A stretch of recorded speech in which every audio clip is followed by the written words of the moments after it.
राम का धाम के षड्यंत्र सीरीज के पिछले एपिसोड में हमने देखा कि कैसे मंदिर के ऐतिहासिक महत्व की अनदेखी की गई।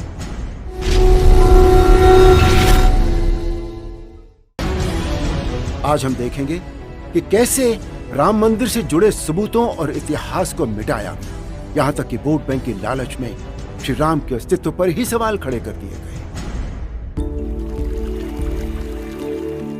आज अयोध्या में भगवान श्री राम का मंदिर भारत की शाश्वत संस्कृति और कभी भी हार न मानने की संकल्प शक्ति का सबसे बड़ा प्रतीक है। लेकिन इस संघर्ष में कदम कदम पर श्री राम के और मंदिर के ऐतिहासिक साक्ष्यों के खिलाफ षड्यंत्र किए गए। विपक्षी नेता और वामपंथी इतिहासकारों पर राम नाम की नफरत इतनी हावी रही कि उन्होंने राम मंदिर के साक्ष्य को ही सिरे से नकारने की कई बार नाकाम कोशिशें की।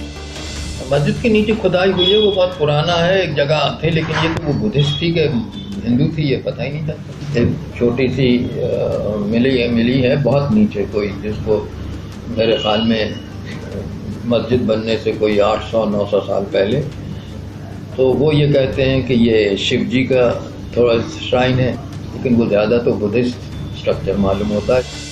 इरफान हबीब और रोमिला थापर जैसे इतिहासकारों ने एक झूठा बौद्धिक विमर्श खड़ा किया। So let me try and explain this argument. Mention is made of something called the Ram Katha, but a text of this is not available to us from the very early period. तो वहीं इतिहासकार RS. Sharma ने तो ये तक कह डाला कि विश्वास से राम मिलेंगे, इतिहास से नहीं। डी.एन. झा जैसे इतिहासकारों द्वारा स्कंद पुराण और वाल्मीकि रामायण तक पर सवाल खड़े किए गए। वामपंथी इतिहासकारों और कांग्रेस के सुर में सुर मिलाते हुए सुन्नी वक्फ बोर्ड से जुड़े आर्कियोलॉजिस्ट ने एएसआई की रिपोर्ट पर ही सवाल खड़े करते हुए कह दिया कि मस्जिद के नीचे मंदिर होने के कोई साक्ष्य नहीं है।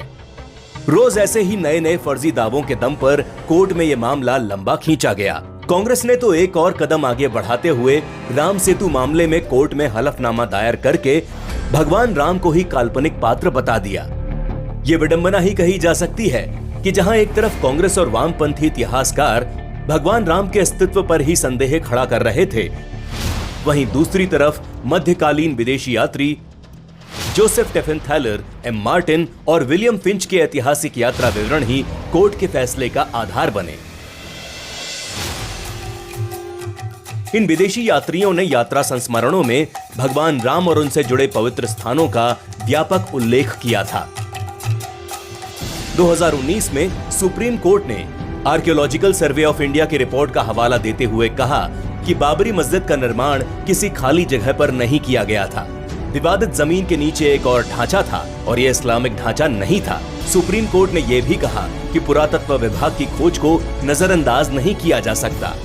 अयोध्या में राम मंदिर का निर्माण रोकने के लिए विपक्ष ने अनेक षड्यंत्र रचे, लेकिन सच के सामने ये षड्यंत्र धराशायी होते चले गए और अंत में सत्य की जीत हुई।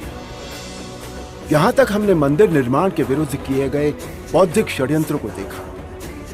इससे आगे के एपिसोड में हम देखेंगे इन षड्यंत्रों के खिलाफ चलने वाले 500 साल के संघर्ष की कहानी, जो अंत में आज भव्य राम मंदिर निर्माण के साथ समाप्त हुई।